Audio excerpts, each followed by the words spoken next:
Hello again, many thanks for joining us. I'm Ernest Mino. To the details now. Ghana's coronavirus cases has exceeded 1,000. This was revealed by President Akufo-Addo yesterday.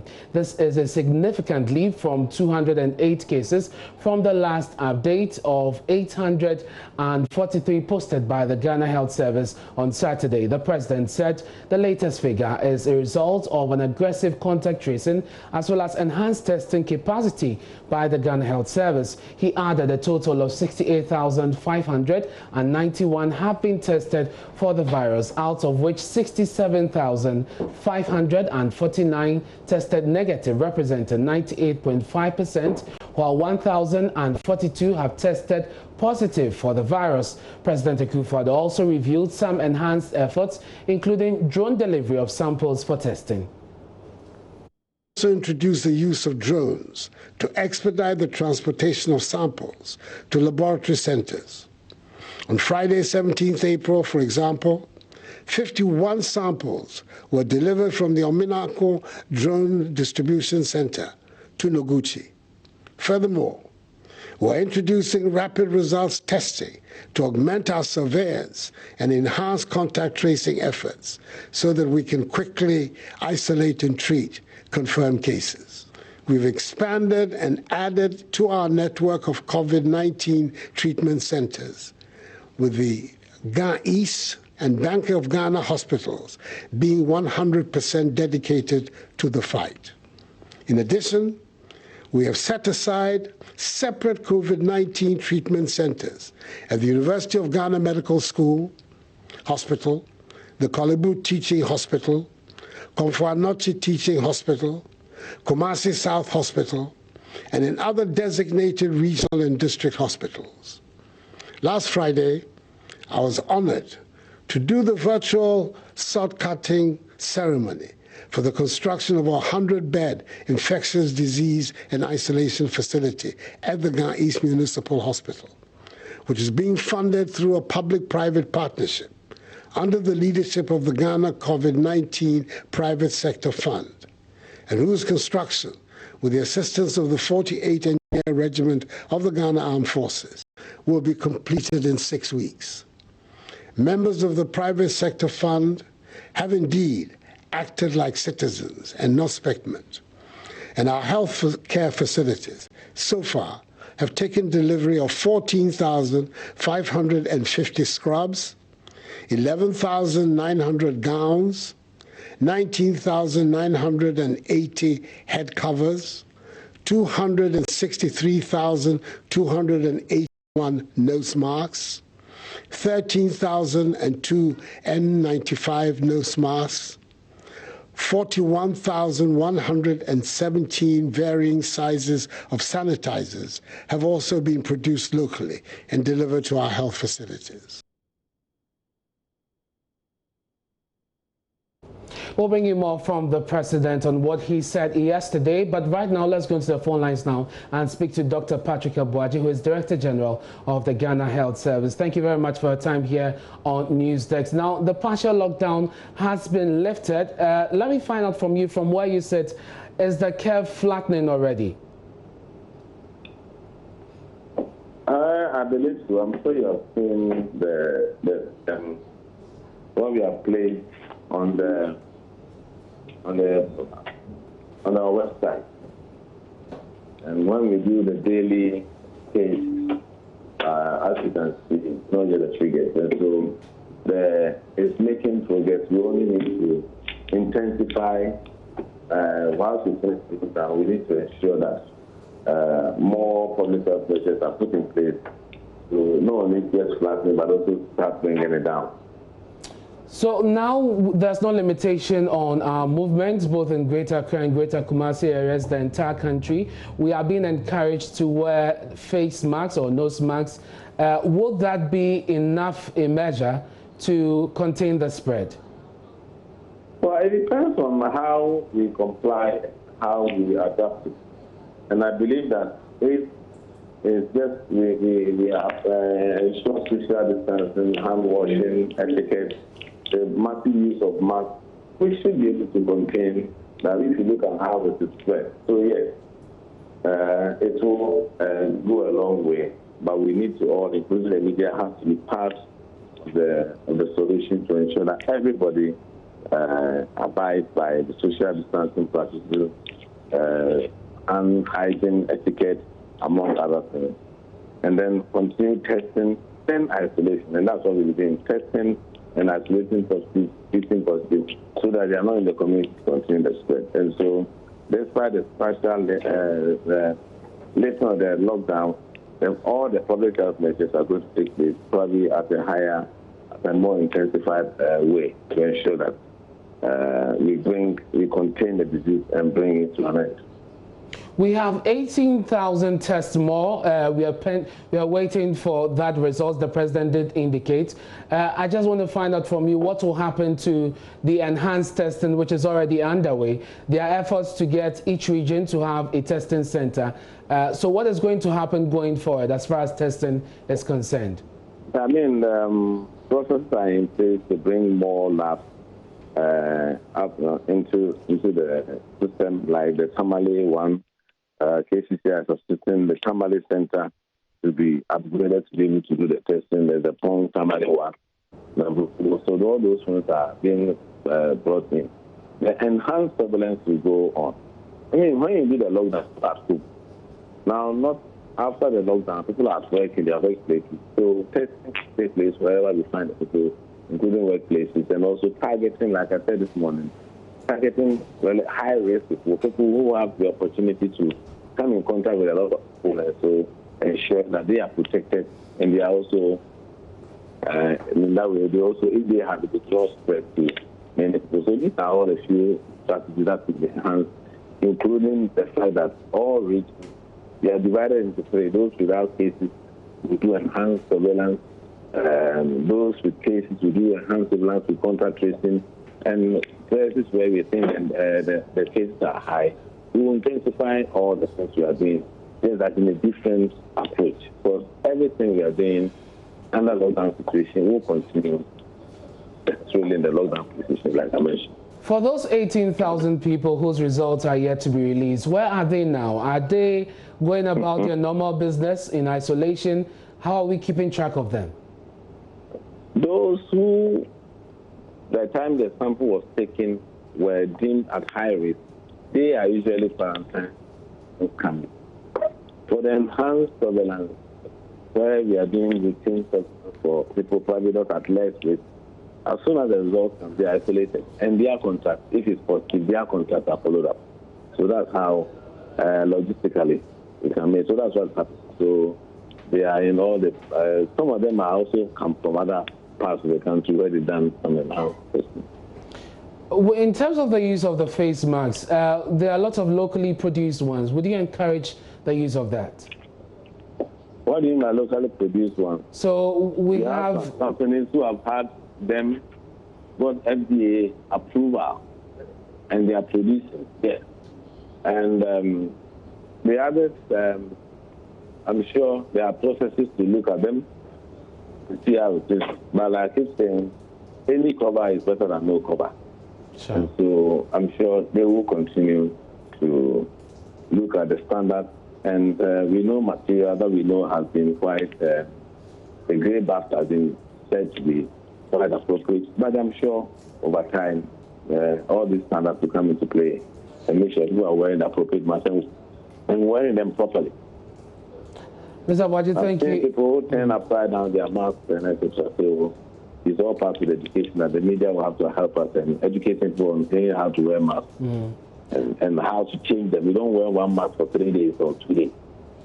Absolutely, and that is very important. Dr. Abuaji, thank you very much for your time here on NewsDesk. There's a lot more we will explore with you later because there have been a lot of reactions following the lifting of the restrictions, and we will do that in our subsequent bulletins. Now, President Akufo-Addo has also outlined some contingency measures put in place to contain the spread of the virus. Listen.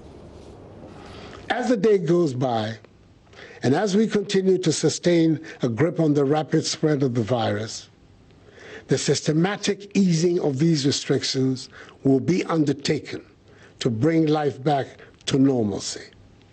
Definitely, we will continue to record new cases of infections, particularly with our policy of aggressive tracing and testing.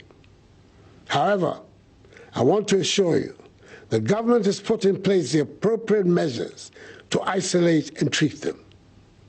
Should there be an unexpected outburst in infections within a community, I've put the health workers and the security services, including the police service and the armed forces, on standby to coordinate a rapid response of human and logistical resources, if necessary, to cordon, impose a curfew, trace, test, and treat infected persons in the affected community.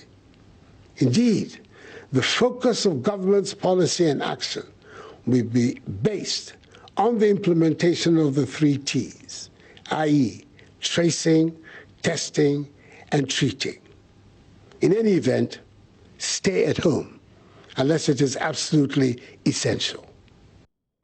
Now, President Akufo-Addo says lifting the lockdown in Accra and other parts of the country does not mean Ghana is free from COVID-19. Speaking in a televised address on Sunday, the president said Ghanaians must continue to abide by all measures put in place to contain and defeat the novel coronavirus. Ban on public gatherings, including religious activities, parties, beaches, clubs, are still in force across the country.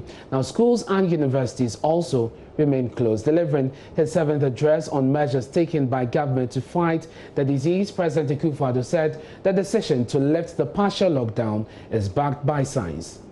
The decision to impose restrictions on movement was backed by the data at hand. And our next course of action, again, is backed by data and by science. In view of our ability to undertake aggressive contact tracing of infected persons, the enhancement of our capacity to test, the expansion in the numbers of our treatment and isolation centers, our better understanding of the dynamism of the virus, the ramping up of our domestic capacity to produce our own personal protective equipment, sanitizers and medicine, the modest successes chalked in containing the spread of the virus in Accra and Kumasi, and the severe impact on the poor and vulnerable. I've taken the decision to lift the 3-week-old restriction on movements in the Greater Accra metropolitan area and Kaswa, and the Greater Kumasi metropolitan area and its contiguous districts. With effect from 1 a.m. on Monday, 20th April, I must make it clear at the outset that lifting these restrictions does not mean we're letting our guard down. All other measures are still firmly in place. For the avoidance of doubt, the earlier measures announced on Wednesday, 15th March, which have been extended, are still very much in force and have not been relaxed. I'm demanding even greater adherence to these measures. In here, I'm referring to the suspension of all public gatherings, including conferences, workshops, funerals, parties, nightclubs, drinking spots, beaches, festivals, political rallies, religious activities, and sporting events. All educational facilities, private and public, are to remain closed. Businesses and other workplaces can continue to operate, observing staff management and workplace protocols with a view to achieving social distancing and hygiene protocols.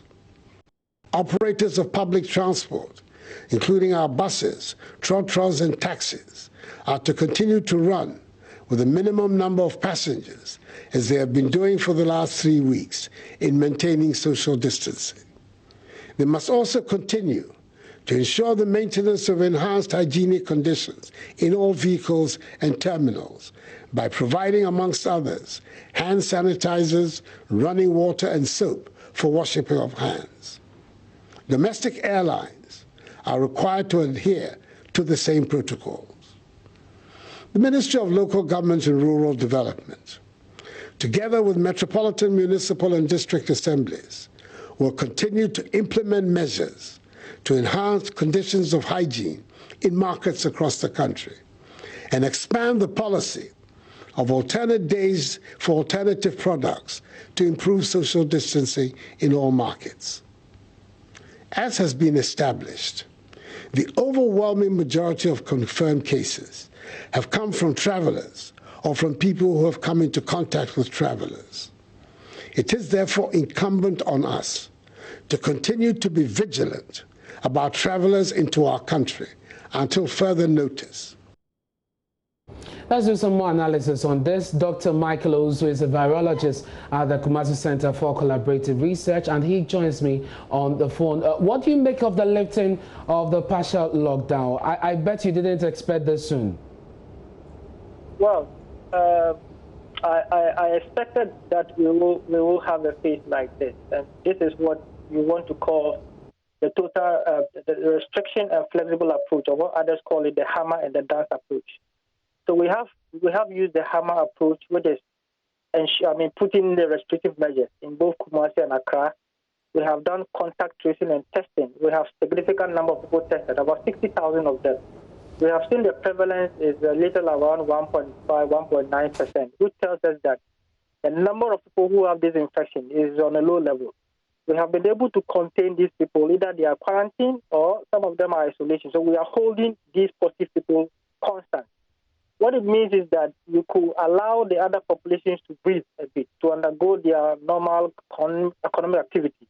But then you need to ensure that the other variables, which are social distancing, the disinfection, the alcohol sanitizers, the nose masks, and all those things, are firmly put on the ground so that as people go by the normal duties, it doesn't escalate. But then once you do this, you must put in surveillance measures so that when you begin to see a spike, you move in quickly and begin to lock down again. And as I said, the virus will stay with us for a long time. Now, you can't lock down for a long time. No country can lock down for several months, especially looking at our situation in Ghana. So in Ghana, for instance, we should expect the flexible and the restriction approach. You lock down, you do your contact tracing, you do your testing, and then when you establish the population who have the infection, you hold them, and then you release the pressure. And you can be balancing this as you move on, and then with time, you'll be able to level off or flatten the epidemic curve. So, yes, I expect that, but then, as I said, this is more dependent on the behavior of the people. If the people will be able to adopt all the measures and implement them, then we are good to go. But then if they don't put in the measures and then they do it as and when they want, then we should expect a spike in the cases, and the hospitals will begin to record more cases, and that will not be very good for us. Well, and that exactly is a source of concern for many people. I mean, even within the partial lockdown, we saw the level of compliance. Market women defying the orders, not respecting the protocol, people moving out when they shouldn't. Now that movement is not limited, how is it possible that we can ensure that people observe these protocols? Well, I think this is the time we need the security to be even more vigilant, and we need them in their numbers. This morning, while I was going through the street, I saw that the security were no more on the street, and people are not watching to ensure people are following these instructions. So I think that when you relax the measures, you need to put in proper surveillance. So the security must be there. For me, it should not just be to encourage people to put on nose masks. It must be mandatory. So when you move out and you are not in nose mask, you don't take a public transport, you don't do anything. If you have a shop and you don't have a thermometer gun, you're not supposed to operate. And the security should have enforced that these measures are adhered to. So to allow people and to depend on their behavior, so that, for them to adhere to these measures, I think it's quite problematic.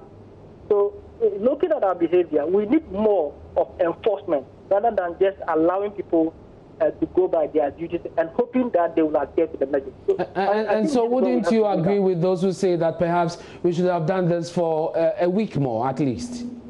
Well, a week more will not change the prevalence of this from the data we have. If you go 1 or 2 weeks, yes, you can slow down, but you still have an increase in cases. And the question is that for how long do you want to put it? If you want to be efficient, then you have to lock down for about 3 to 6 months. Put everything home, and then ensure that people are home, nobody moves, and take care of them. But because it will be difficult to lock down for that long period, when you lock down, you relax measures, and then you put in your interventions, especially proper surveillance. so that you can monitor the progress of the disease. When it begins to spike, you lock down again. So I will not be surprised if people don't adhere to the measures. Then within the next couple of weeks, I will never be surprised if we are to call for a more massive lockdown across a large part of the country. I will not be surprised if we do that.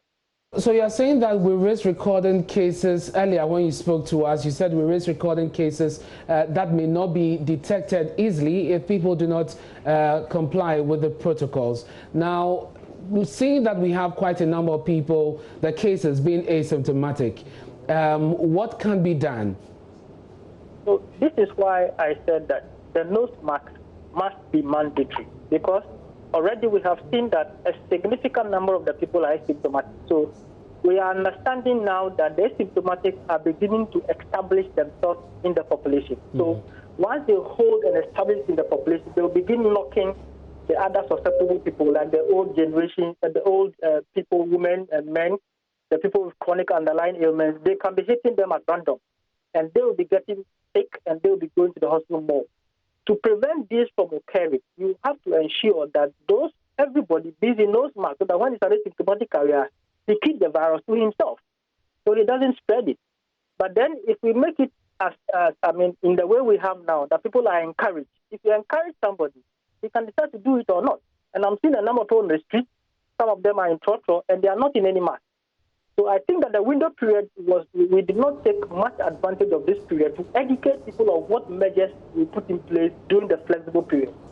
So the flexible period, where we have taught people how to put on the nose mask, the cloth, how to take it off, how to disinfect it, and what to do. I think these measures did not sink well with people. People are still thinking that the virus is over. The virus is now beginning to establish itself, and this is the time we need to be even more vigilant, even than before. So if we are not able to ensure and enforce the measures, my fear is that in the next couple of weeks, instead of recording the few jumps like we do in a month, weeks or days, now we may begin to record the exponential numbers, and that will not serve us very well for us.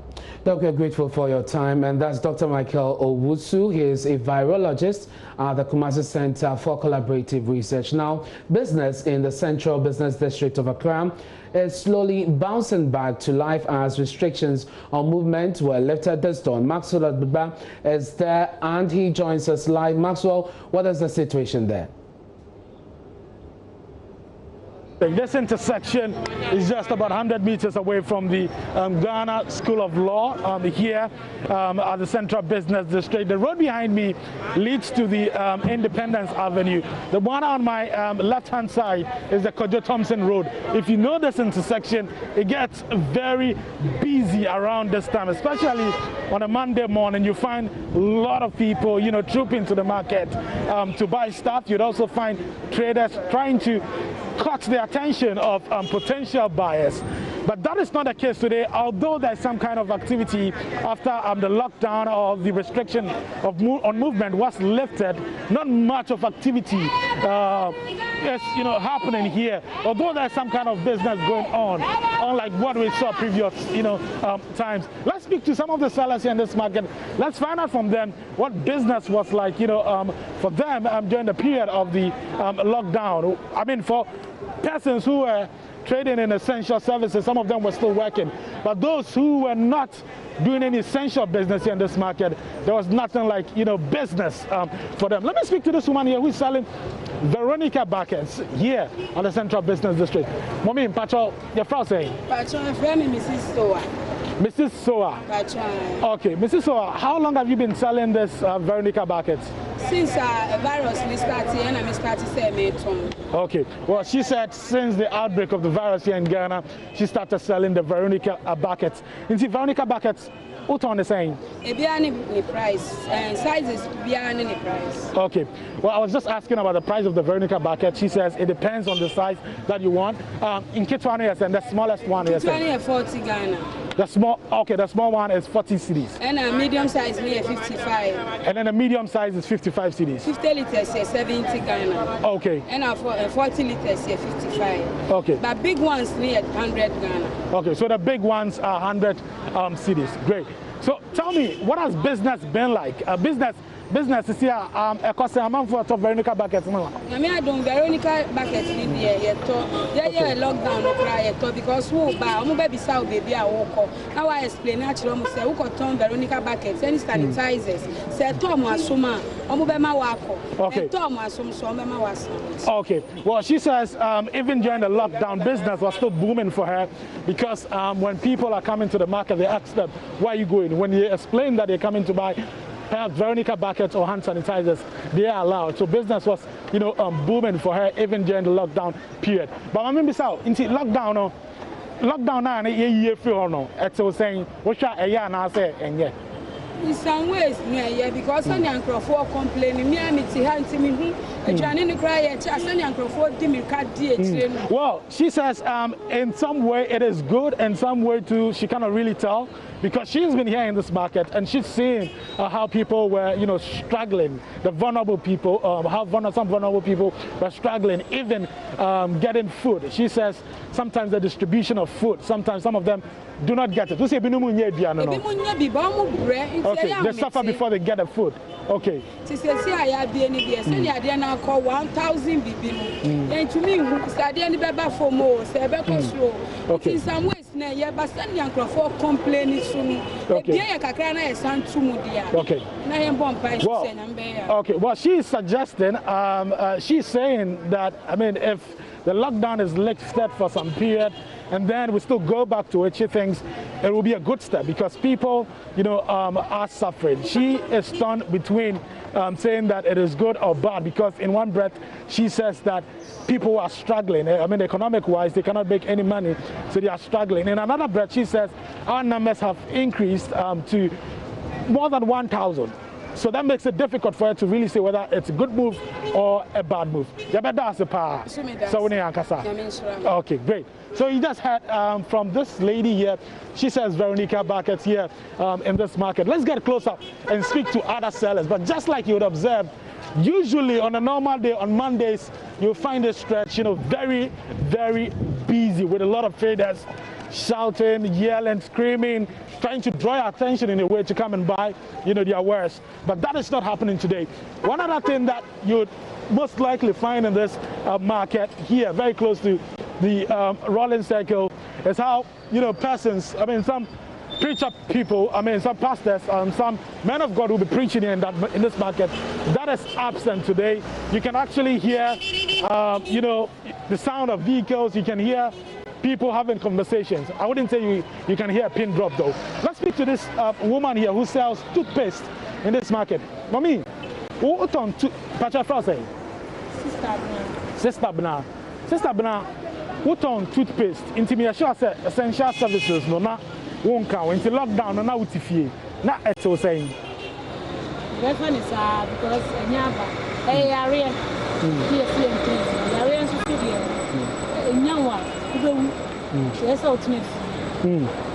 Well, she says it has already happened and we were advised to stay home.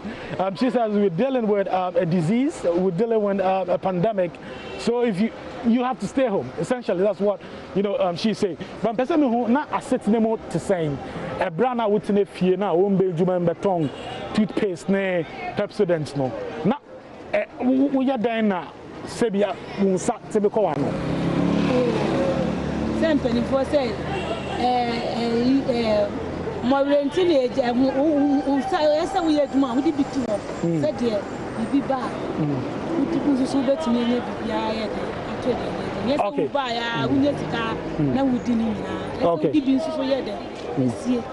Okay. Well, so I was asking her how, I mean, what it was like for her during the lockdown period when she was not coming to work, to make some money. And she talks about how it is important to save so that in times like this, you'll be able to go back to your savings. So she's talking about how she had to rely on her savings during the lockdown period. And see, maybe so say lockdown na a year free or no. It's saying, a year and I say and yeah. Oh, a year.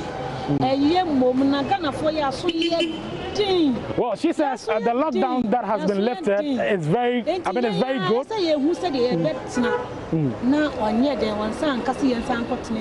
Okay, okay. Well, she says the lockdown that has been lifted is very good, but she says that a lot of Ghanaians, they do not heed to, advice, even from experts. And she says that we should be careful such that, the lockdown, the restriction of movement will not be imposed again. Into what's a lockdown at your home? Oh. Okay, well, she says it was good. The president, it was good for us to stay home so that persons who have contracted the disease would be identified in their various communities. So in that breath, she says, yes, the lockdown was good. Thanks so much for talking to us, Mommy. Great, great. So let's get closer to this one here who sells porridge here. At the Central Business District. It's a very busy place here, trust me. The porridge tastes so good, you'll love it. Let me find out from her what business was like during the lockdown period when a lot of people were not able to come here to come and buy porridge. Hello, Pacha Frozen. Okay, so it's the woman I was looking for. She's not around here. So let's cross the street to another shop. It is a cosmetic shop. Let's try and find out from the people what business was like, because in fact there was no business at all for them during the lockdown period because they were not providing any essential service. This woman here wants to talk to us. Mommy. Yes. Okay, Mommy, your friend saying. Let's find a coco. Coco. Bibi aboko. Nyame adum bibi aboko. Okay, oba we twi alo oba we gan. Oba kan twi na aso. Mekanko. Oba we gan. Okay, sure. No, can want me lockdown where ni numia aka lockdown where numia 10 numia o si tamomi. Oh, lockdown where enya ke president hani watashia ega ke hela mi wa. Okay. Hela mi wa. She president bi na wo mobo no we hani wo be ku e. Hela eyako. Woni wo banesa ni wale wo protect mo beni oba forward ke hand sanitizer ni wo ba forward. Okay. Okay. Well, she says it was good that the president, asked us to stay at home because the disease is deadly. That's what she's saying. And she's saying that now that we've come back, they have come back to the market, it is important for them to adhere to personal hygiene, use hand sanitizers and all of that. No, no, otashia. When no oba jalano, no ba honi. No, tani no nashka. Okay, you baby tashia. Baby ami washi. If it's a best point, okay, female, I can tell a Gioko, I can ye. I've been a someone who I Methodist. I mean, one may have more for can it be? Okay, the one who me a few, no one in men and cabane. Okay, so I was asking her what it was like staying at home, not coming to the market to sell here, how she was surviving, and she was just telling me that she saves with a bank, and so normally she would go there to take part of her savings.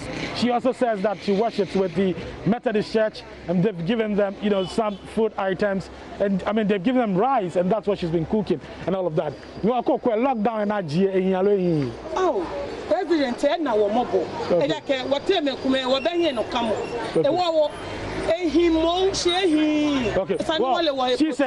Okay. Well, she says the president has been kind to the traders.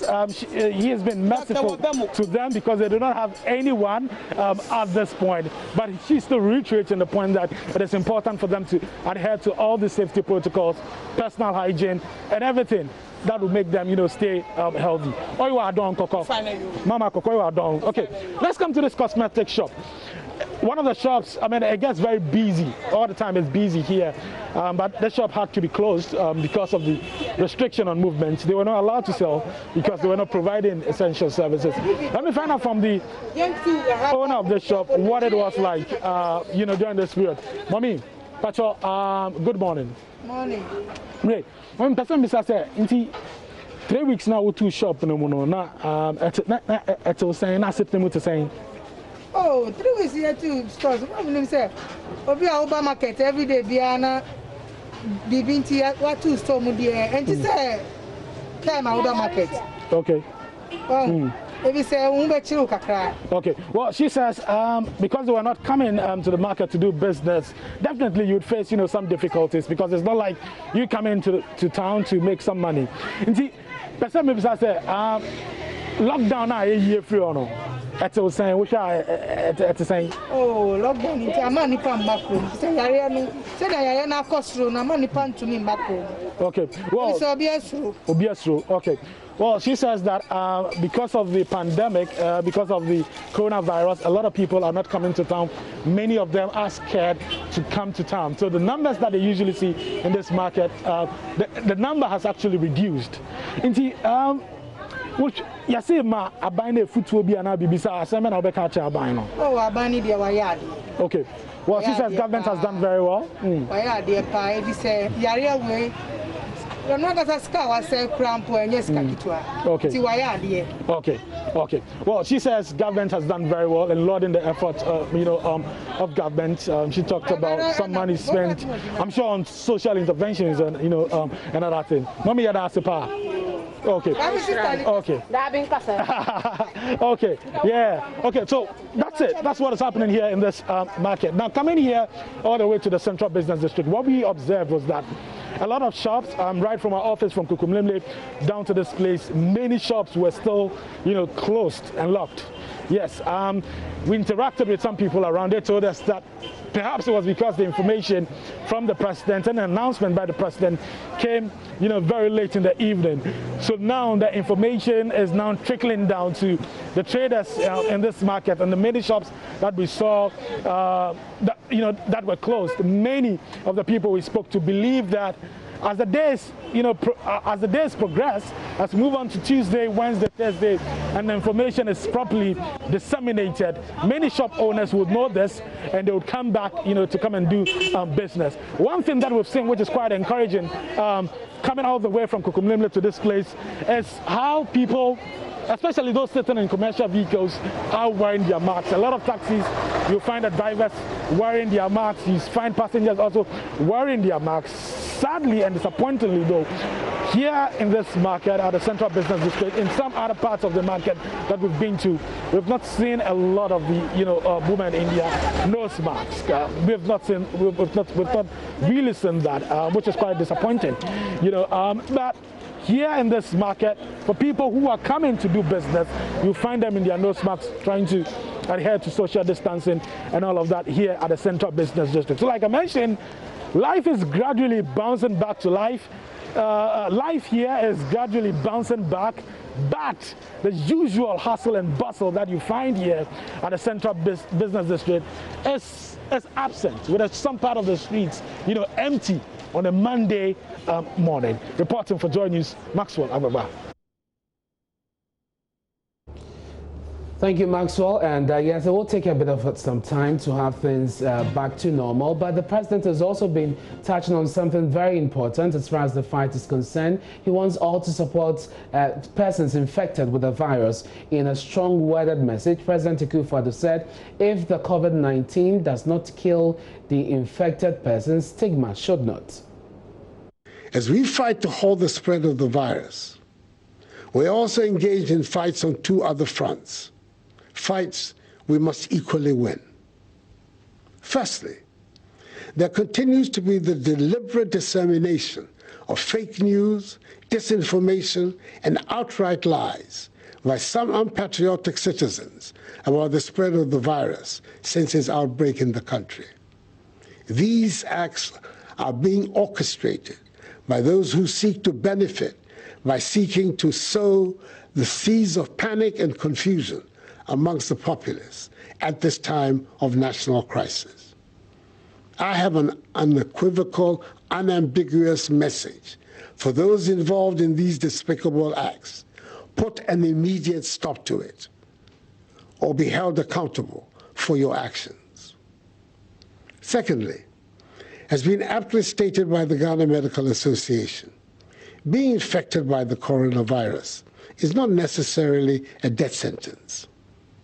I've noticed with great concern the stories of some persons who have recovered from the virus now being confronted with another problem, i.e. stigmatization.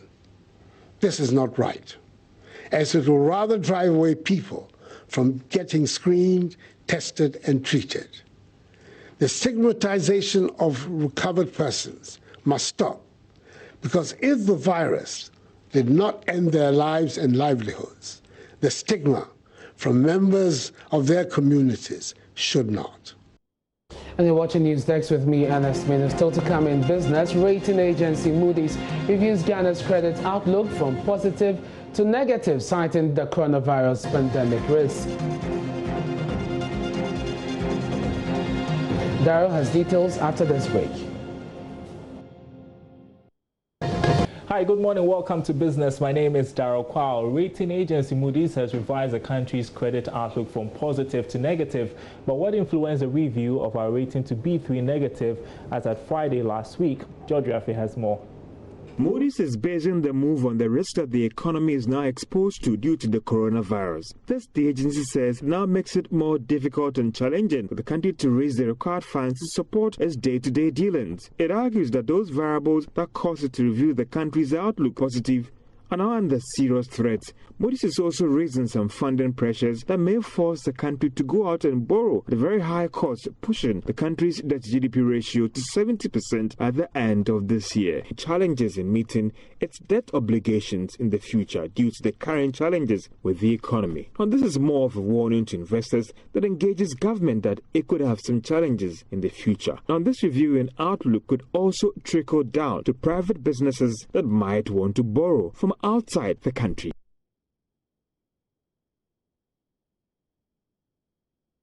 Let's make sense of this downgrade. Joy Business Assistant Editor Novan Akwahefo joins me in the studio. What does this mean, Novan? Okay, so what this clearly means is that investors, though, may give us money when we are looking to, let's say, we go for the raising bonds or anything, be it foreign or domestic, they will, but at a higher cost. So in terms of the interest that will be placed on it, it would be at a higher cost. That's what they talk about, the risk. And then also they are looking at the challenges that you face as a country. You know, we may have challenges with regards to revenue, trying to raise local revenue here. And those were one of the issues that they flagged for us. They looked at our ability to attract investments to our side of the world. And so these are challenging times if you want to look at it for us. Fair analysis for Moody's. People have the argument that it's not fair because this challenge that we have is pandemic induced. And so for Moody's to rate us or give us a downgrade is not really fair at this point. Well, you may want to say it's not fair, but then Moody's just are rating us. First of all, Daryl, remember that as a country, we are already a high risk, and that's how we've been classified by the IMF and the World Bank already. And that is induced by certain factors within the economy. And one of the key things which I earlier mentioned has to do with our inability to raise enough revenues and the budget shortfalls that we have. And so we have to fall on investors from our side in terms of raising bonds. Just in January, you remember that we raised $3 billion to support the budget and also repay certain, bonds that were in maturity. The outlook was positive by Fitch. You understand? But this is Moody's. 3 months down the line, we even have more challenges that is facing us. And then they are telling us that, look, if you look at already a country that is high risk in terms of its classification, and then you look at what has happened now, that even worsens our situation. It makes it more difficult. And so when investors are looking at us, they have to look at us in a particular way. And if they want to give us money, these funds that they would want to release to us might come at a higher cost to us. Negative doesn't sound good, and so what could be the impact, especially on the cost of borrowing? I mean, what it means is that even when it comes to commercial banks, don't forget that these rating agencies don't just rate just the government. You have certain financial institutions or companies that also goes on the bond market or the capital market to want to borrow funds from there. And what this means is that when you have, let's say, a rating agency rating the government this way, it affects affect these companies as well. And when it affects them, it means that they're going to borrow at a high cost. And when they borrow at a high cost, it means that the loans that they will lend to the SMEs or to the individuals like you and I, or to companies that need money, would also come at a high interest rate. So right from the top, it trickles down to the very bottom of the economy. All right, thanks for the analysis, Novana Kwehi, for the Joy Business Assistant Editor. Moving on, the Ghana Union of Traders Association, GUTA, is asking government to include the association in the committee that will administer the 600 million cedis allocated as soft loans for small and medium enterprises. Considering the hardship the coronavirus has brought on businesses, President Akufo-Addo established a soft loan scheme for SMEs under a 2-year repayment plan. But GUTA insists the scheme could be flawed if the association's reps are not on the board of the committee disbursing funds. Meanwhile, President Akufo-Addo, in his address to the nation last night, said the disbursement will start next month. 323 million cedis is being used to motivate our health workers, and 600 million cedis of assistance is being provided to micro, small, and medium-scale businesses. I expect disbursements of the 600 million cedis to start in May.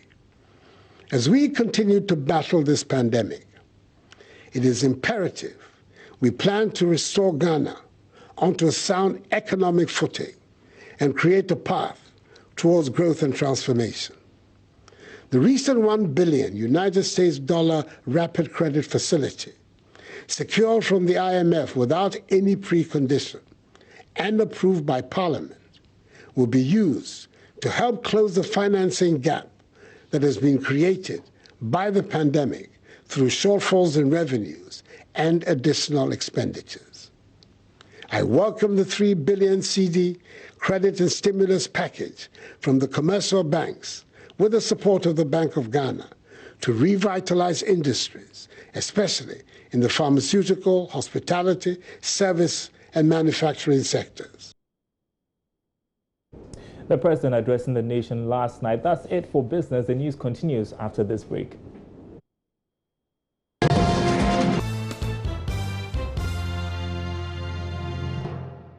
And after the long break, he's back here to give us sports. George Adesina. Yeah, and it's really good to be back on the Super Morning Show. You were giving us sports from Romania, from all sort of weird places. From Oman, from Belarus, from Nicaragua, because that's where the action was definitely. So what do you have for us today? Well, let's talk about over the weekend, I was having a discussion with the lads on the BBC about who the best African player was in the English Premier League. Of course, all we have seen in terms of English Premier League history. And we're wondering with some of the players from Ghana. I was on the set to talk about the players who had come in from Ghana and see if they could, have a chance to being that. So we spoke about Tony Yeboah. You know about Tony Yeboah, right? Yeah. Tony Yeboah played for Leeds when he moved in from Germany to England, scored 32 goals in 66 appearances, not bad at all. And then, of course, another name that was going to come about, Michael Essien. Definitely. For Chelsea. He did quite good. Yes. So I had an interesting 8. For my top 8, I had the likes of Sadio Mane, Mohamed Salah, DJ Drogba, Yaya Toure, Michael Essien, and we had to decide then who was going to be the best. I think we ended up with DJ Drogba. It's one that a lot of people could not say no about. Yeah, I think it's quite obvious. Obvious? Okay, well, it's obvious. Yeah. It's interesting. Now, Kolo Toure is the African player who has played the most Premier League games. Okay. But Didier Drogba is the African player who has scored the most goals. He scored 102. And that is what really sticks in the minds of people. That was one. The next thing was Didier Drogba has won 4 Premier League titles. Okay. And he is also adjudged the top scorer 2 times in his career. So he won the Champions League as well. So it ended with Didier Drogba being in there. But there was some very, very close shaves. Like, for instance, JJ Okocha didn't get a look in, and that was a big surprise. JJ Okocha is the most skillful African player the Premier League saw. We agree. But he played for Bolton and Hull City. He didn't win much, so it was difficult to say anything for him there. Then a player I guess it's about the goals. It's about the goals, and more importantly about what you have won as well, which is very important. And that's why Tony Yeboah couldn't make it, because he didn't win anything at all. And the likes of Kanu. Remember, And Kanu was a fantastic player as well. Nigerian who played so well in there, but yet he couldn't make the cut. And you would have felt and even our own Asian, I mean, no, Asian couldn't make it. He did well, but not enough. But I still wanted to give a shout and say that, okay, right, the most skillful African player, J.J. Okocha takes that, hands down. And then the most powerful striker, Tony Ewa takes that. Not the most lethal, but the most powerful. Because he scored about 3 goals that still sit in Premier League history. The most wonderful, the wonderful goals. And that's my guy. And Michael Essien is like the best central defensive midfielder, for Africa when it comes to this. I know Ndidi is trying. Ndidi is trying, but well. It will take some time before they get there. So that was a very good discussion that we had, and we also had a bit of that on Sports Review on Saturday. That's interesting. So at the moment, it's all about what we can do in terms of the nostalgia, really, than what's happening, because there's no football on the pitch. And I'm sure people are going to disagree with you, especially Nigel, who is coming up with JNI. Let's see what she's got to say. People have been reacting to this and more, plus what the president has been saying as far as the restrictions are concerned. Thank you, George, for sports, but that's it for News Desk. Many thanks for your company. Please log on to myjoyonline.com. There are more stories there.